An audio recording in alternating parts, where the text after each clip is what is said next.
My name is Domino Harvey. My name is Domino Harvey.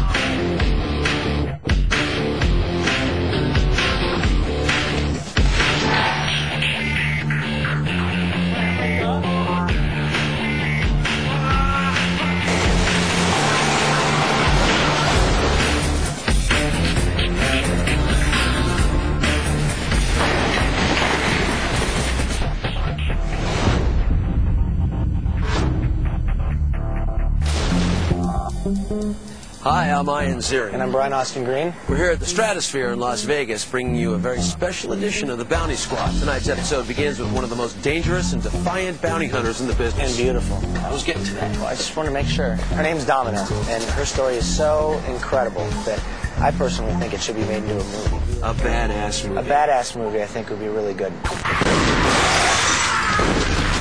Put your weapon down! I'm here to ask you a few questions. What I say will determine whether or not I spend the rest of my life in prison. I'll tell you everything I know. The character's just crazy and cool, you know, and it was something for me that I'd never done before. I've never played a character like this before, and I think the prospect of it really excited me. It's based on a true story of this woman, Domino Harvey, who was a Ford model in London, and her father was Lawrence Harvey, who was in the Manchurian Candidate. And after her father passed away, you know, she came to Beverly Hills, and her mother remarried, and they had money. They had anything that any woman could want. Yet she just was not satisfied with it. It begins with Domino becoming a bounty hunter and persuading these two guys to take her on as part of the team. I've been training since I was 12. Knives, guns, throwing stars, you name it, I can fight with it. I'm a hard worker, I'm a fast learner, nothing scares me. I'm not afraid to die. I think that for Domino, she wanted to be a bounty hunter because she was a rebel. She loves what she does. She loves bounty hunting. Like, it's the kick for her. It's the ultimate thing to do. There's a running theme which she's always flipping this coin, which says heads you live, tails you die, and you're wondering where it's going to land. Heads you live, tails you die. She had this amazing ability that when somebody pulled a gun on her, she wouldn't flinch. And it was just a talent that she had, and she didn't know why. You tell me where he is, and I'll give you... Your what? Sometimes a girl has to be naughty in order to get herself out of a jam. I'll give you a lap dance. That's right, girl. That's right, girl. That's right.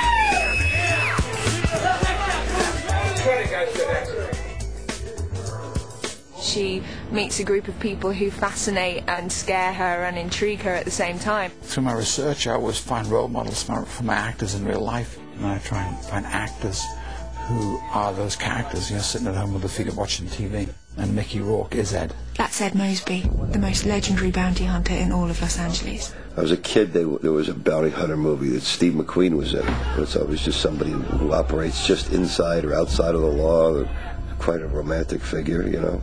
He's got that brooding violence, and he's got that charm and that sense of humor. He wanted a relationship piece between Choco and Domino and Ed. I think it worked really well that he cast Edgar Ramirez, because, you know, Edgar was very gung-ho. Ed is the only person Choco trusts, like a kind of a father, the only family he knows, the only family he has, until he meets Domino. Choco is a force of nature. I mean, he could be a very violent man. At the same time, he's full of tenderness. We may have been dysfunctional, but we worked. We were family. And the family gravitated together because that was the first real family they had in their lives. You've got so many different groups of characters and so many fantastic actors in this film. When you're working with such amazing, amazing people, it's just a really exciting thing. Just the chemistry, I think, between all of us, just it worked, it all clicked.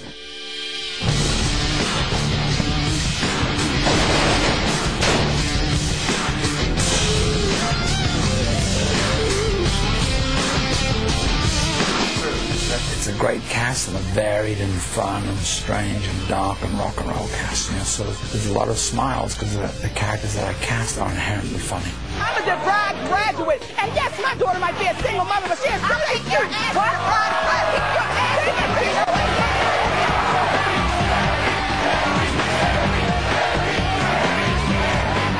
Letitia's almost the center of the story because everything begins to happen based on what she does.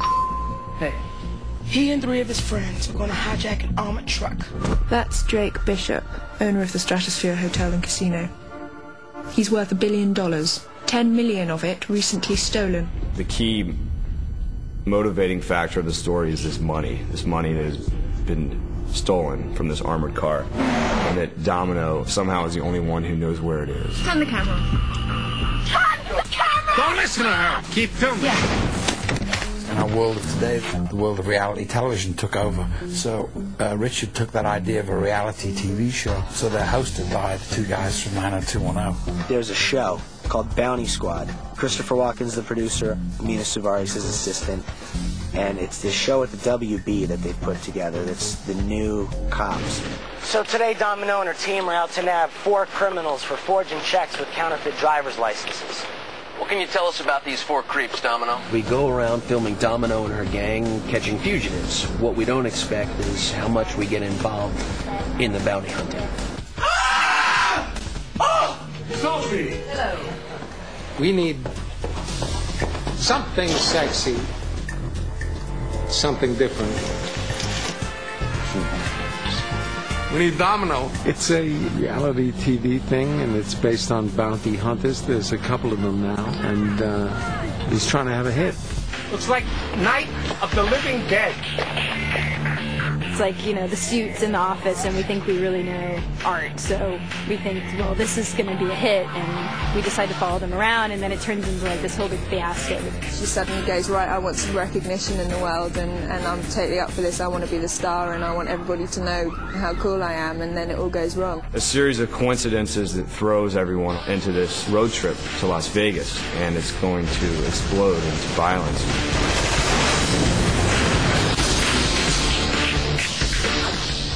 How exactly did we shoot this?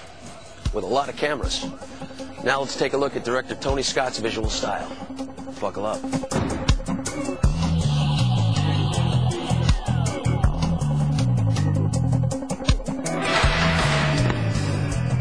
It's a non-linear story, and we're experiencing it as though you've got Tony Scott controlling the TiVo. It's very funny. It's very dark. It's like bounty hunting on acid.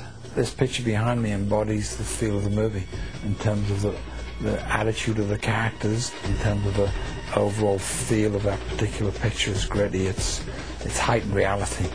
The frenetic camera, the different film stops, and all the movement enhances the storytelling.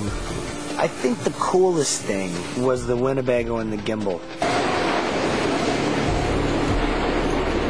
Alf, the driver, crashes the Winnebago because he's high on mescaline. In my mind, I break it down and say, how can I make the sequence have the most impact? You get the first impact, it goes into what I call a barrel roll, and then it catches a corner and goes up and does a 360. We're going to pick the motorhome up off a cliff, and we're going to do an end-for-end flip into a wash.